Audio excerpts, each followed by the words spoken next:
Okay, finding prospect. So forgive me for my lack of artistic ability. This is a person, human body. I'll explain this. I know it's a bad drawing, but I just rushed through it. So, the two layers of pneumatic encapsulation in the human experience. This is my conclusion, roughly. I just thought of it real quick in 15 minutes. I'm going to explain how one possibility for how we got here, okay?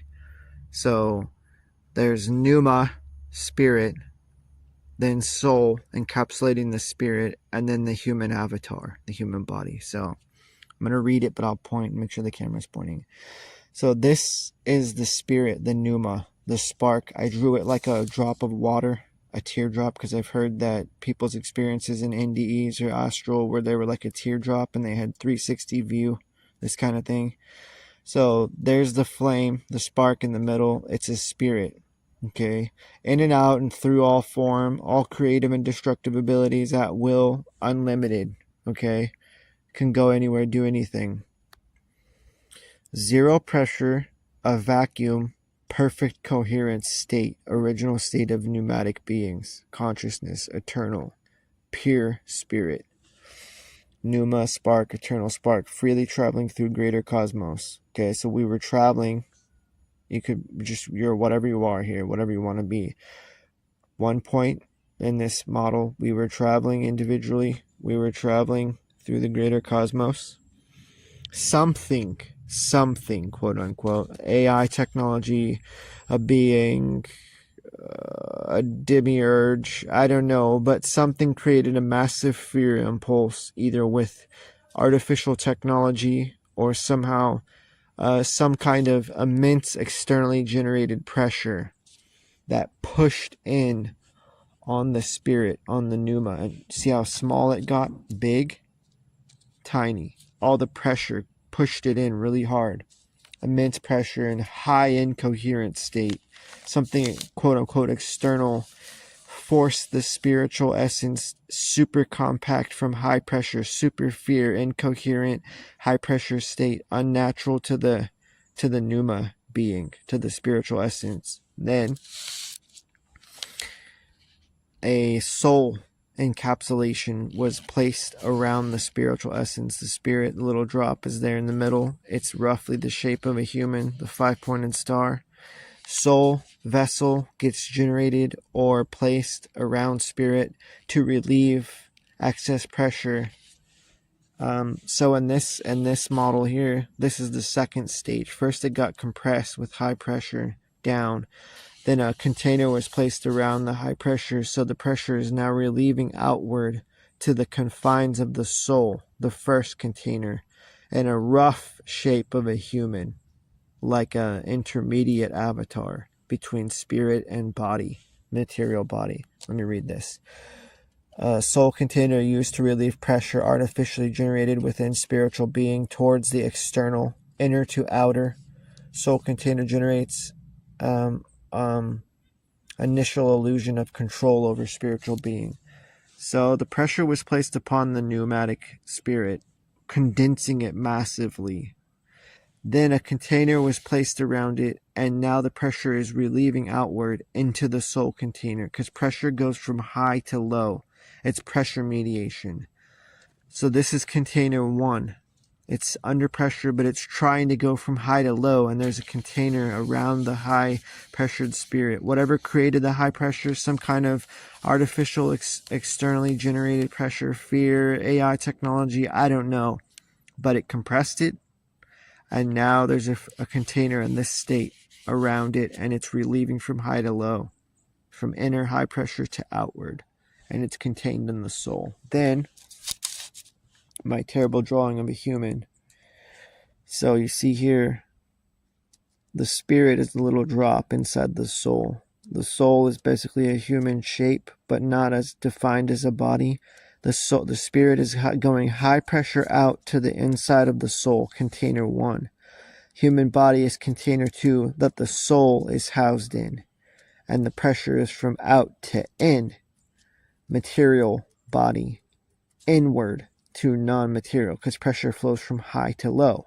Non-material soul would be, or semi-material soul would be less pressure than a material body. So it's flowing from out to in, body to soul, and then from spirit to soul, in to out. And between the out to in and the in to out, of body to soul and spirit to soul, the three levels, layers, it balances out. Inward and outward pressure is balanced.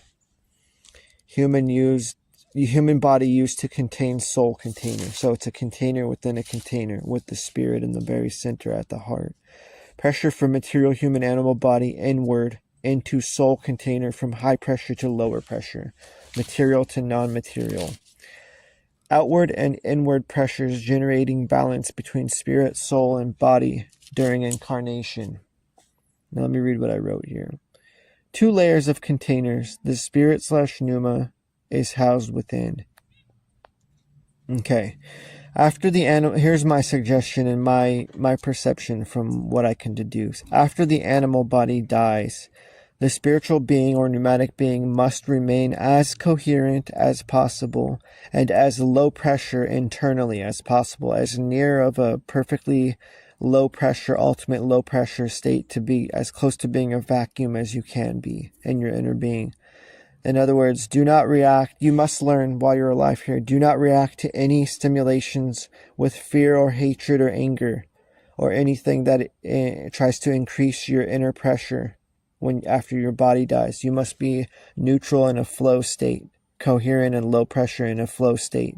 Transmute your inner pressure, any inner pressure, transmute it, as well as any pressures attempted to be placed upon you from anyone or anything that appears in your perceived environment, wherever you find yourself after you leave your body, your animal body, wherever you may be. When the body dies, the soul housing the spirit leaves the body.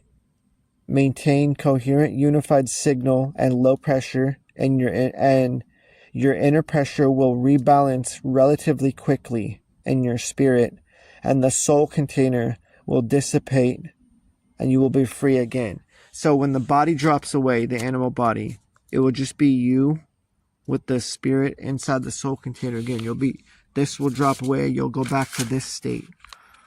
Now, you will have to remain coherent as possible, as low pressure and as close to being a vacuum in your inner state of being, of pressure wise as you can be, as flow state and perfected within yourself as you can be. And within some amount of time, this soul container will drop away. It'll dissipate. Your pressure will rebalance. You'll be back to here. You'll skip back. You'll be back to here again, a free spirited pneumatic being.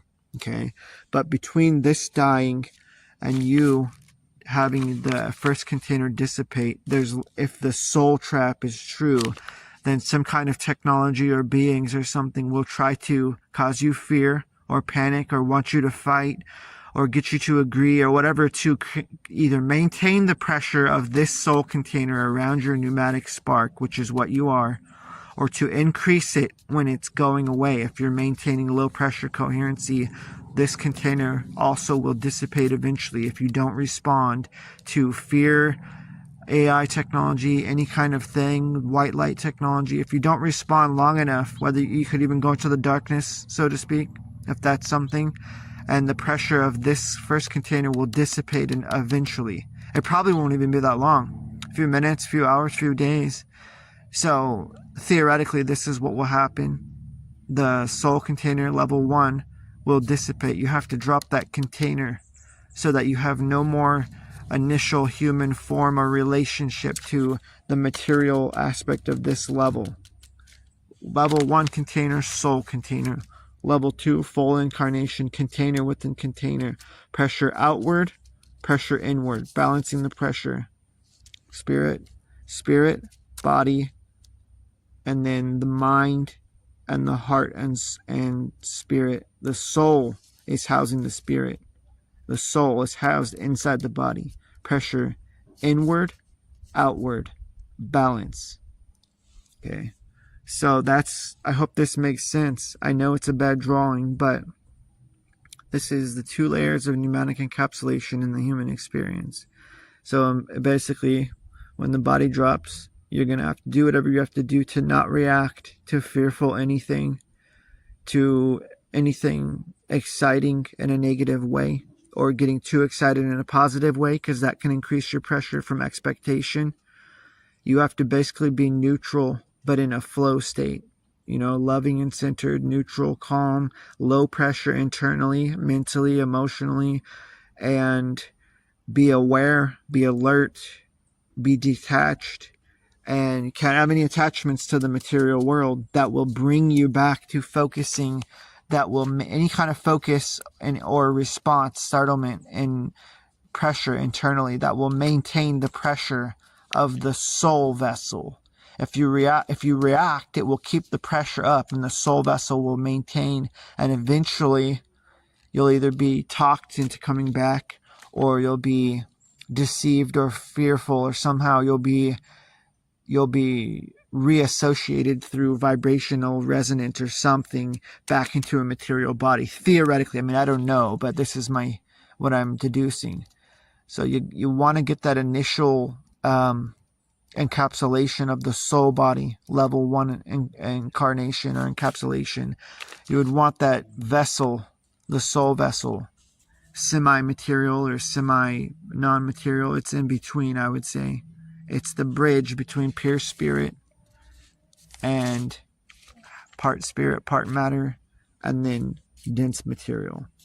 There's 3 levels there. You want to drop the first level also. Once you drop the second level, which is the body, go back, drop the shell, the spirit, or the soul encapsulation, level 1 encapsulation, and you'll be back to a pure pneumatic essence, consciousness again.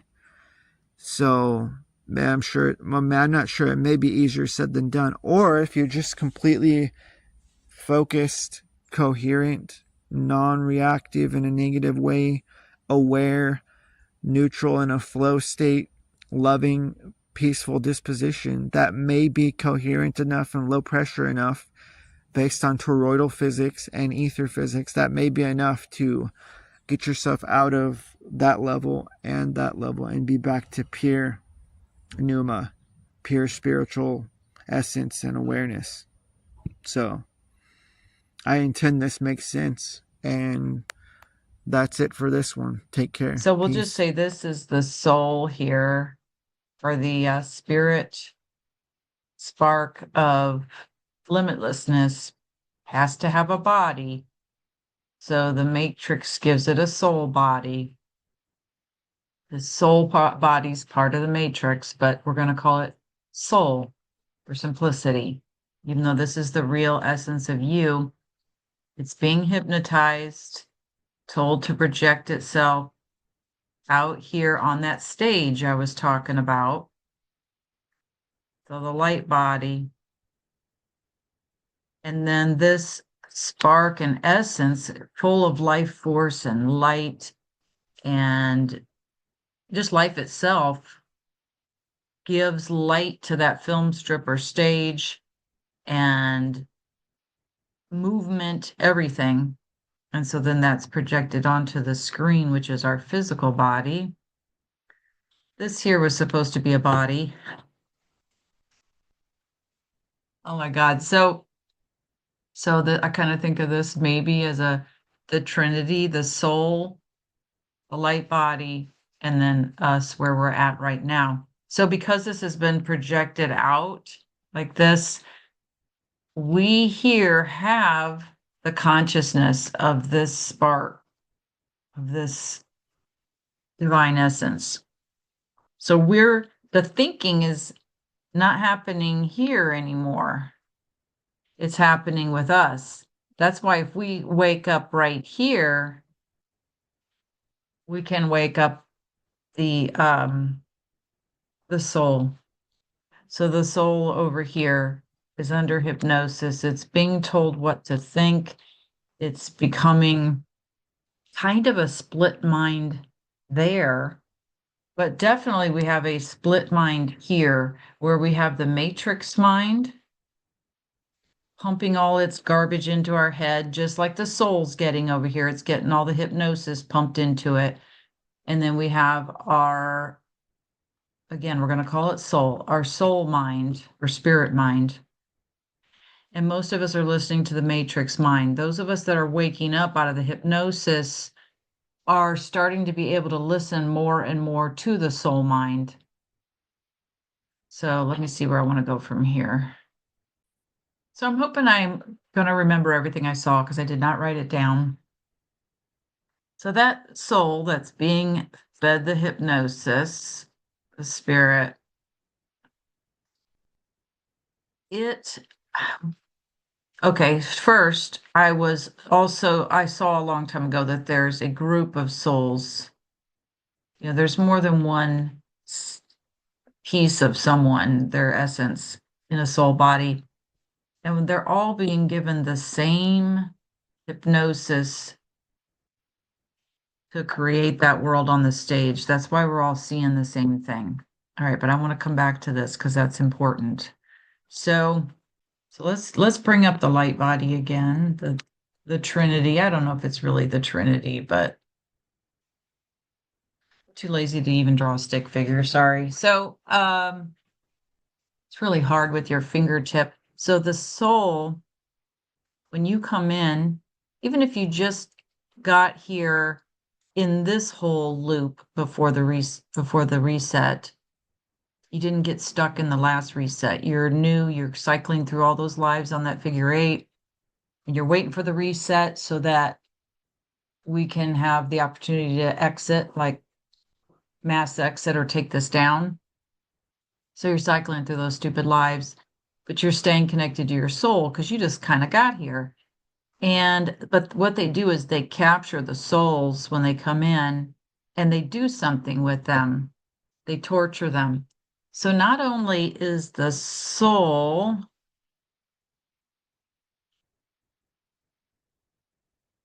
well, I had drawn kind of like a half stick figure here, but anyway, not only is the soul having to visualize itself out there on the screen and maintain energy for 3 matrices, it's also, and getting hypnotized, it's also getting tortured. So it's getting tortured and hypnotized. This is what I've seen. And the torture can be anything. It can be doing experiments on it. It can be whatever. And I've found the souls in the hands of different races of entities and beings. And sometimes they're in the hands of just the worker bees, but the worker bees have higher ups. It's like who are we working for here? So somebody's usually holding the soul, doing whatever they want with it. So it's getting tortured and it's under hypnosis and it's using energy to project itself outward and run this whole place and 3 other matrices like it, just one of us. So that's a lot going on. That's how they keep this soul under hypnosis because they don't want the soul waking up. It's bad enough you over here are going to have to wake up. So they're hypnotizing you over here with all the voice to skull stuff that I was talking about and the voices in your house, the voices in your head while you're sleeping. So they're keeping you in a split mind. They're keeping the soul itself in a split mind. And it's kind of interesting. They don't necessarily do this with the light body, but what they do is try to disconnect the light body from the soul body because there's a soul tube here and it's connected to you at the heart. So they try to disconnect this. And the idea is to take that light body, which is this body number 2 here, the first projection. The soul's projecting itself outward. That's the first projection it sees. So it's a blueprint of the soul. It's got all the information of what the soul would look like. It's a copy, basically, or an outward thought projection. And they take that and they sell it off. They copy it a million times, put it in a million different places, and they use that and do whatever. But there's also races, like I said, buying this body over here, the soul. There's a soul market going on. So there's a soul copy market going on, like the light body, and a soul market. And so somebody grabs your soul. If you're coming in here to rescue people, or you're just coming in here because you got tricked, they know you're coming. So they're going to grab your soul, your light body, put it in the soul body. It has to take on the soul body to even be here. It has to have a body. And then it's gonna torture it. Somebody could buy it from the race that's currently torturing it and then start torturing it in a different way. So what do I mean by this torture? So when we went after my soul in a soul rescue, now, okay, let me make this point first. This soul tube is still there. You're still connected to your soul, even if they've got a hold of it and are torturing it.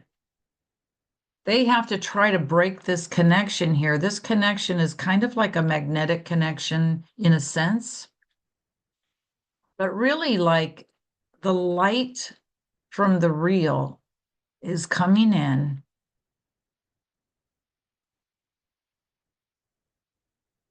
because you're still connected to the real. So the real light is here within and being projected out here to this light body or body number 2.